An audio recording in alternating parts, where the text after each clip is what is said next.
Hermanos, que la paz de Cristo esté con todos ustedes. Un gusto que nos acompañe en esta serie de formaciones que estamos llevando a toda la parroquia a través de los medios digitales. Para continuar con el tema de la semana pasada, recordemos, estamos en formación de eclesiología, pues los invito para que nos unamos en esta oración. Padre Todopoderoso y Eterno, en Cristo revelaste tu gloria a todas las naciones. Conserva la obra de tu amor para que tu Iglesia, extendida por todo el mundo, persevere inquebrantablemente en la fe, proclamando tu nombre. Llénala del resplandor de la verdad de aquel que es el sol que nace de lo alto, para que resplandezca ante el mundo como luz de los pueblos. Por nuestro Señor Jesucristo, tu Hijo, que vive y reina contigo en unidad del Espíritu Santo y de Dios, por los siglos de los siglos. Amén.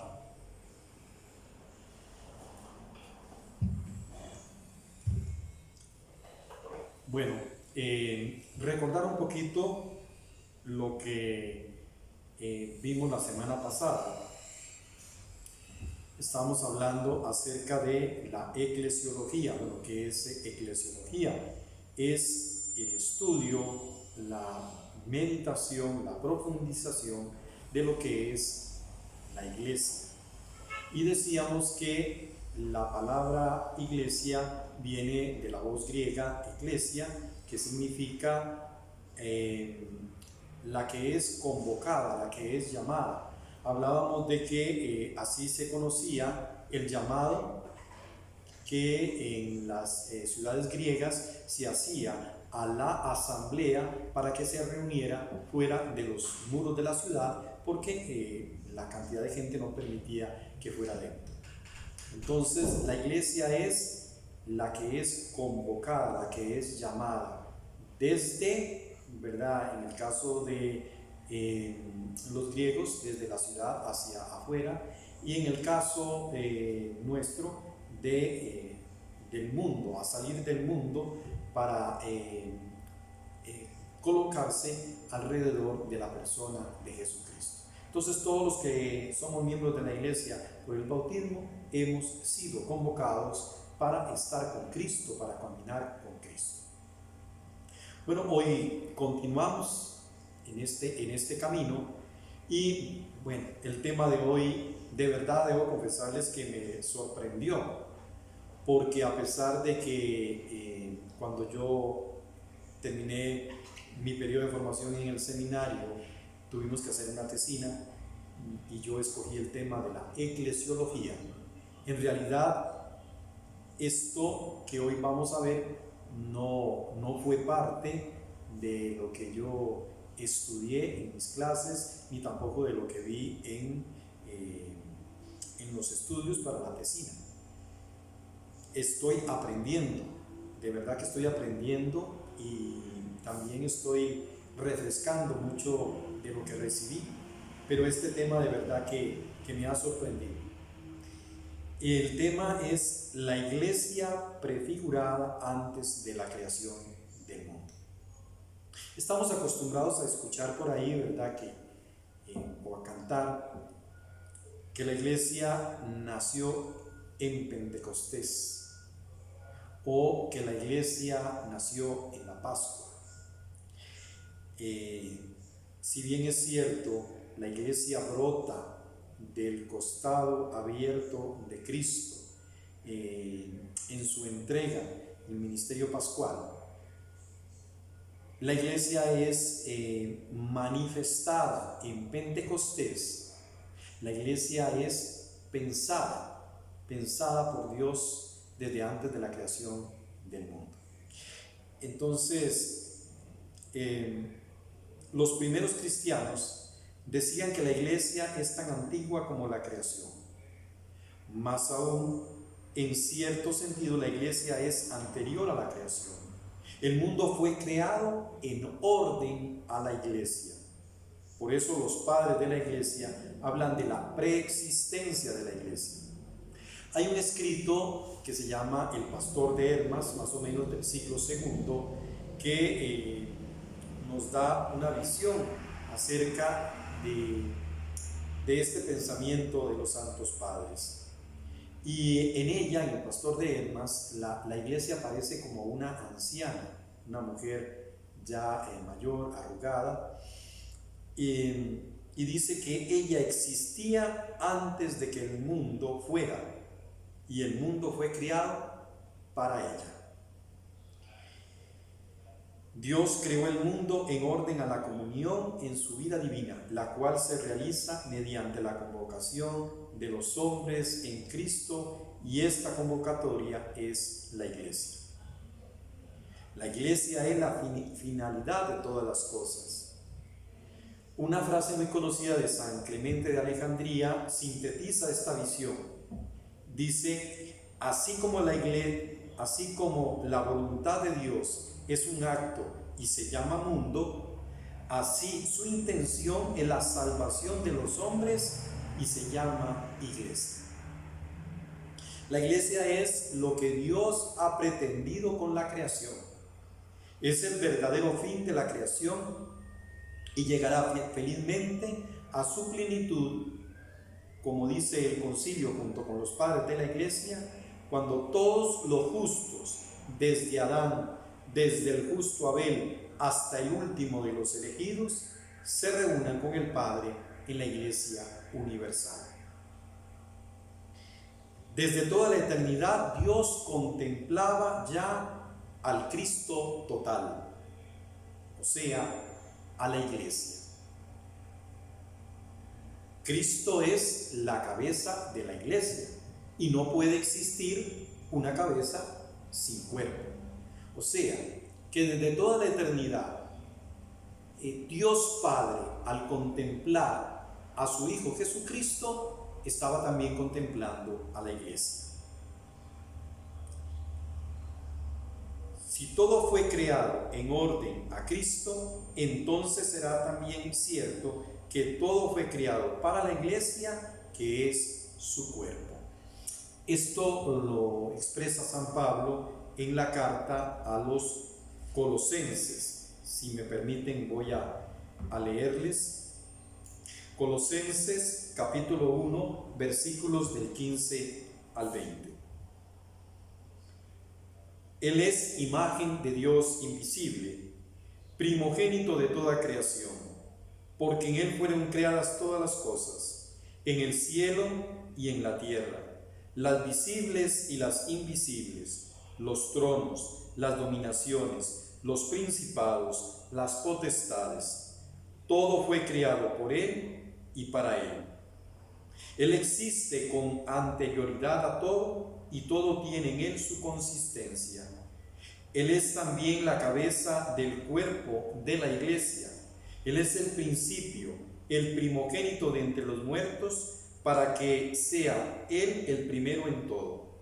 Pues Dios tuvo a bien hacer residir en Él toda plenitud y reconciliar por Él y para Él todas las cosas, pacificando mediante la sangre de su cruz lo que hay en el cielo y lo que hay en la tierra.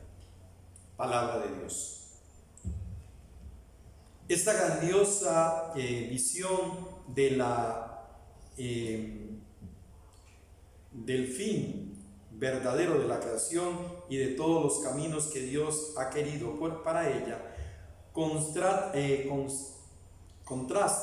con una visión mucho más modesta de la iglesia, que se encuentra en la Lumen Gentium, que es el documento del Concilio Vaticano II que habla acerca de la iglesia, y de la cual también ya hablaba Pío XI. Los hombres no fueron creados para la iglesia, sino la iglesia fue creada para los hombres. Precisamente también el Concilio Vaticano II presentó la imagen de una iglesia que está al servicio, que no es capaz sino de reflejar la luz de Cristo. Una iglesia que, según una imagen favorita de los santos padres, se parece a la luna, cuya luz procede enteramente del sol. La iglesia es entonces ambas cosas. Es fin y es medio. Es intención suprema en el plano de la creación y al mismo tiempo es como un sacramento o signo e instrumento de la unión íntima con Dios y de la unidad del todo el género humano. Esta expresión la podemos encontrar en la Lumen Gentium número 1. En la iglesia peregrinante comienza ya a hacerse realidad el plan de Dios para la creación. En la iglesia consumada, este plan habrá alcanzado su meta. La creación consumada será la iglesia consumada. Entonces se habrá desarrollado plenamente el sentido de la iglesia: ser comunión con Dios, ser comunión de unas personas con otras en Dios. Si con el concilio contemplábamos a la iglesia en esta perspectiva, entonces veremos que ella es ambas cosas, camino y meta. Es al mismo tiempo signo y lo que ese signo significa. O sea, decía la teología clásica de los sacramentos, la iglesia es un sacramento, o sea, signo sagrado y realidad santa significada. Pero lo que lo es de tal manera que todo cuanto hay en ella es el signo hacia lo que se orienta o debe orientarse su significado. La creación es el primer lenguaje de Dios. Es la manera como Dios inicia diciéndonos que nos ama. Sin ella la palabra de Dios seguiría resultando extraña. Por eso en el Catecismo de la Iglesia Católica se habla tan extensamente de la importancia que tiene la catequesis sobre la creación.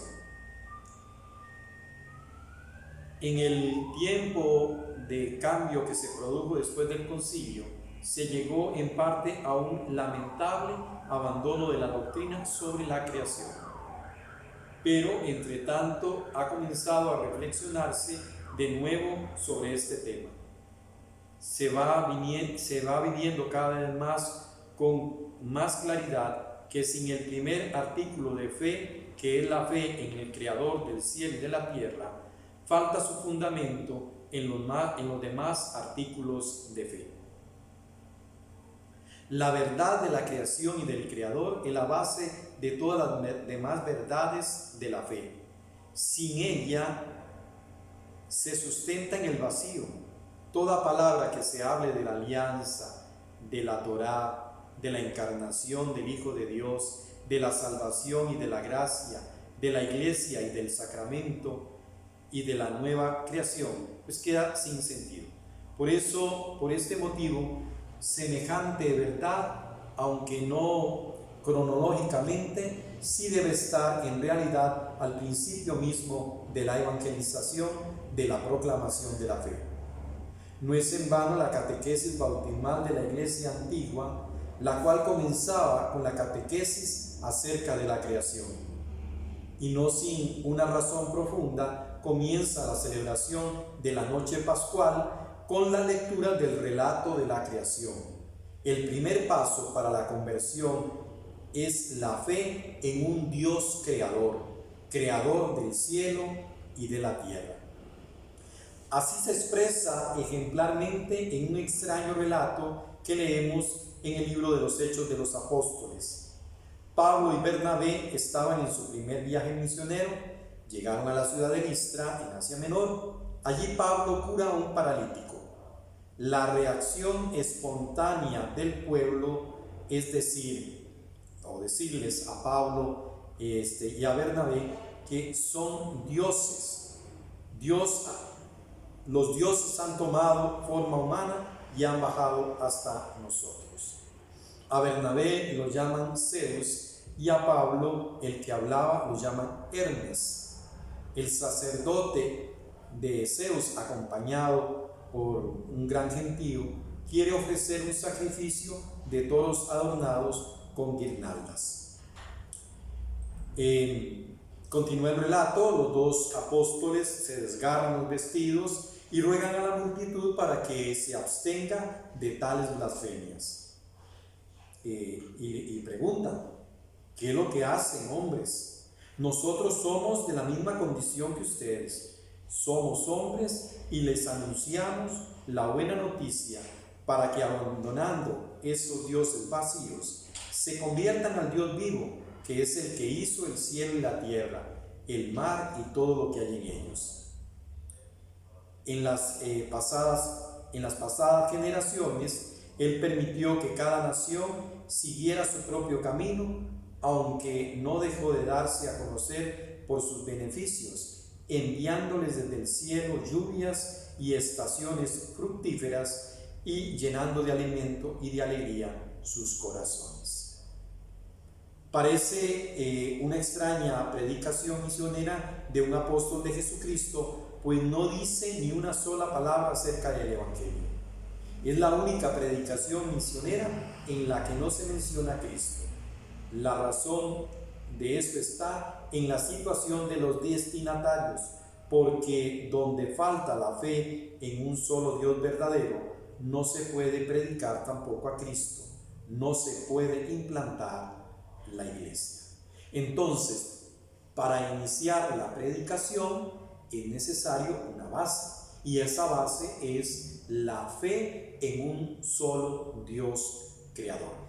Recordemos que los griegos tenían muchísimos dioses, tenían muchos relatos acerca de la creación, no uno solo. En algunos decían que la creación había sido hecha de una manera, en otras decía que era de otra manera, en unas aparecía un dios como creador, en otra aparecía que no habían sido los dioses, sino un demiurgo, ¿verdad? Un ser ahí que había hecho la creación. Por tanto, entonces, para Pablo y Bernabé era importante primero señalar, ¿verdad?, hacer presente a este Dios creador, para luego hacer la predicación del Evangelio. La fe en la creación conduce a una separación radical, a una diastema, como dice San Gregorio de Nisa. La separación entre el ser increado, o sea, el creador, y el ser creado, o sea, la criatura, entre Dios, que es el único verdadero, eterno y perfecto, y la creación, que no tiene por sí misma su ser y su existencia, nos lleva a la separación fundamental, en la cual difícilmente podremos menospreciar su alcance. Entonces es necesario también presentar, ¿verdad? Dios es el creador y por otro lado también está la criatura. Hacer esa diferenciación, ¿verdad? En algunas corrientes filosóficas y religiosas no hay una separación precisa o tan clara de este aspecto. Al reconocimiento de Dios como creador y a la aceptación de la propia condición de criaturas, no se llega si no es apartándose de los dioses vacíos y volviéndose hacia el Dios vivo. La conversión significa un desatarse dolorosamente de las dependencias a las que nos sujetan las pasiones, un desligarse de la fascinación de los ídolos y un liberarse de todo ello para ir en pos de la verdad y por ello para comprender rectamente a Dios y al mundo. Pablo señala también dos indicadores seguros que hay en el corazón humano y que hacen ver que ese arrepentimiento, esa conversión, no es una exigencia arbitraria, sino que responde a lo más profundo del anhelo del corazón humano, la gratitud y el gozo. El apóstol nos hace ver el lenguaje sencillo de Dios en su creación. Él no dejó de darse a conocer. Dios concede la lluvia y las estaciones fructíferas, hace cosas buenas desde el cielo y además nos da a conocer al hombre, se da a conocer al hombre por medio del lenguaje del corazón. Dios llena de alimento y alegría sus corazones. Pablo quiere que todos lleguen al conocimiento de los gratuitos e inmerecidos que son los dones elementales de la creación, como la lluvia y la fertilidad de los campos. Son dones del cielo, de lo alto. Eso lo sabía aún el pueblo pagano, pero nuestro mundo corre el peligro de olvidarlo y tiene que aprenderlo nuevamente. Tan solo cuando volvamos a aprender la sencilla gratitud hacia el dador de todos los bienes, estará preparado el terreno para recibir fructíferamente los dones de la gracia de Dios. La gratitud y el gozo van siempre de la mano. Pedro habla del gozo inexpresable en su primera carta.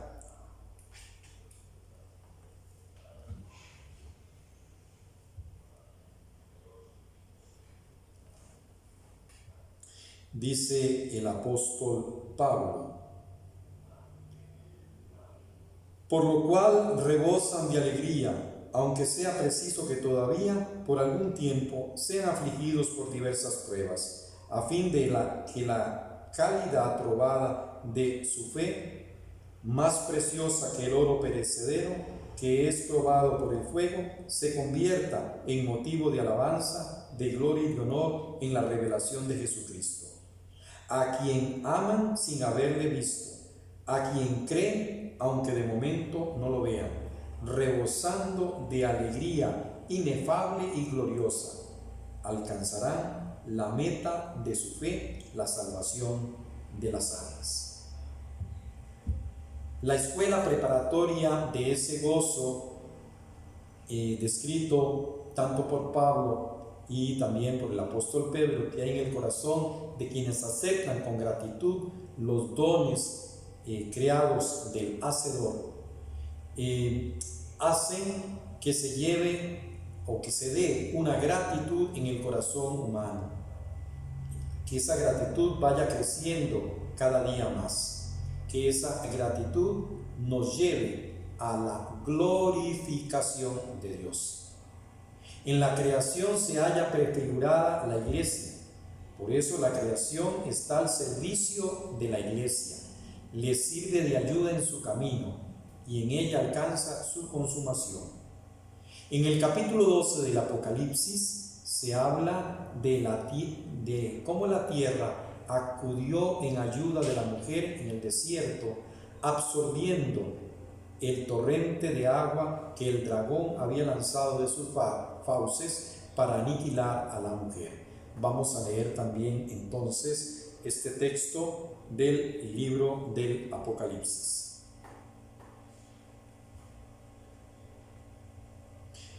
Nos dice que una gran señal apareció en el cielo, una mujer vestida de sol con la luna bajo sus pies y una corona de 2 estrellas sobre su cabeza. Estaba encinta y gritaba con los dolores de parto y con el tormento de dar a luz. Y apareció otra señal en el cielo, un gran dragón rojo con 7 cabezas y 10 cuernos sobre sus cabezas y 7 diademas. Su cola arrasó la tercera parte de las estrellas del cielo y las precipitó sobre la tierra. El dragón se detuvo delante de la mujer que iba a dar a luz para devorar a su hijo en cuanto diera a luz. La mujer dio a luz un hijo varón, el que ha de regir a todas las naciones con cetro de hierro. Y su hijo fue arrebatado hasta Dios y hasta su trono. Y la mujer huyó al desierto, donde tiene un lugar preparado por Dios, para que allí sea alimentada 1270 días. Entonces se entabló en el cielo una batalla. Miguel y sus ángeles combatieron con el dragón. También el dragón y sus ángeles combatieron, pero no prevalecieron y no hubo en el cielo lugar para ellos. Y fue arrojado el dragón, la serpiente antigua, el llamado Diablo y Satanás, seductor del mundo entero. Oí entonces una fuerte voz que decía: ahora sí ha llegado la salvación, el poder y el reinado de nuestro Dios y la potestad de su Cristo, porque fue arrojado el acusador de nuestros hermanos. Continúa allí la narración de este texto cuando dice cuando el dragón vio que había sido arrojado a la tierra, persiguió a la mujer que había dado a luz al varón, pero se le dieron a la mujer las 2 alas del águila grande para volar al desierto y a su lugar, lejos del dragón, donde tiene que ser alimentado un tiempo y medio tiempo. Entonces el dragón vomitó de sus fauces un río de agua detrás de la mujer para arrastrarla en su corriente. Pero la tierra vino en auxilio de la mujer, abrió la tierra su boca y tragó el río vomitado de las fauces del dragón. Palabra de Dios. Entonces se nos habla de esa ayuda que la tierra brinda a la mujer, que es identificada con la iglesia. Claro que esta imagen nos hace ver también que esta ayuda viene a socorrer a la iglesia oprimida, perseguida, martirizada. Pero es verdad a su vez que en el misterio de la iglesia la creación encuentra aquella curación por la que está suspirando con impaciencia. Dice la carta a los Romanos: sabemos que en efecto la creación entera está gimiendo con dolores de parto hasta el presente. La iglesia es lo que toda la creación anhela. La creación que, condenada al fracaso, no por propia voluntad, sino por aquel que así lo dispuso, vive en la esperanza de ser también ella liberada de la servidumbre de la corrupción y participar así en la gloriosa libertad de los hijos de Dios. En la liturgia de la iglesia, en sus sacramentos, en la oración, en la santificación de la vida, en el amor activo hacia los pobres, se hace ya realidad presente la creación liberadora. Solo podemos aproximarnos para comprender la relación que existe entre la creación y la iglesia. Si dirigimos nuestra mirada hacia el misterio pascual, hacia el misterio de la caída en el pecado, hacia la encarnación y la redención, San Agustín dice que la iglesia es un mundo reconciliado. De este camino de reconciliación, que es el camino y la meta de la iglesia, hablaremos constantemente en las siguientes meditaciones que vamos a tener, en las siguientes formaciones. Y termino con estas palabras del Catecismo de la Iglesia Católica. La iglesia es la finalidad de todas las cosas, e incluso las vicisitudes dolorosas como la caída de los ángeles y el pecado del hombre no fueron permitidas por Dios más que como ocasión y medio para desplegar toda la fuerza de su brazo, toda la medida del amor que quería dar al mundo. Gloria al Padre, y al Hijo, y al Espíritu Santo, como era en un principio, ahora y siempre, por los siglos de los siglos. Amén. Bueno, hermanos, los invito para que nuevamente volvamos a encontrarnos en las siguientes formaciones. Recordemos, miércoles y viernes a las 7 de la noche. Que el Señor los bendiga a todos ustedes. Gracias.